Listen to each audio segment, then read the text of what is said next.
Hi, 2 ദിവസം മുമ്പ് എൻ്റെ ലൈഫിൽ നടന്ന ഒരു ഇൻസിഡൻ്റാണ് ഞാൻ ഇന്ന് പറയാൻ പോകുന്നത്.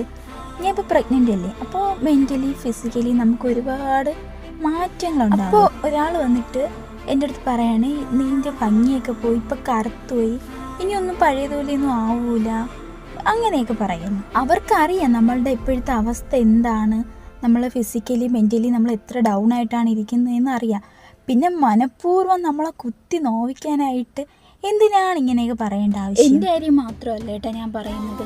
നീ കറുത്തിട്ടാണല്ല, നീ തടിച്ചിട്ടാണല്ല, നീ വെളുത്തിട്ടാണല്ല, നീ മെലിഞ്ഞിട്ടാണല്ല, ഇങ്ങനെയൊക്കെ പറയുമ്പോഴത്തേക്കും നിങ്ങൾക്ക് അതിൽ നിന്ന് എന്ത് സുഖമാണ് കിട്ടുന്നതെന്ന് എനിക്ക് അറിഞ്ഞു. നിങ്ങളെ ദുഷിച്ച് നാവ് വെച്ച് നിങ്ങൾക്ക് എന്ത് വേണോ പറയാം, പക്ഷേ അത് കേൾക്കുന്ന ഓപ്പോസിറ്റ് നിൽക്കുന്ന ആളുടെ മനസ്സോടെ നിങ്ങളൊന്ന് ചിന്തിച്ച് നോക്കുന്നത് എപ്പോഴും നല്ലതായിരിക്കും. പ്രത്യേകിച്ച് അയാളുടെ അവസ്ഥ മനസ്സിലാക്കി, എന്ത് അവസ്ഥയിലൂടെയാണ് കടന്നു പോകുന്നതെന്ന് മനസ്സിലാക്കി സംസാരിച്ചാൽ കുറച്ചുകൂടെ നല്ലതായിരിക്കും. നിങ്ങൾക്ക് ഒരാളടുത്ത് നല്ല വാക്ക് പറയാൻ പറ്റില്ലേലും വേണ്ടൂല, ഇങ്ങനത്തെ വൃത്തികെട്ട വാക്കുകളുണ്ട് ആരെയും വിഷമിപ്പിക്കാതിരിക്കാൻ ശ്രമിക്കണം.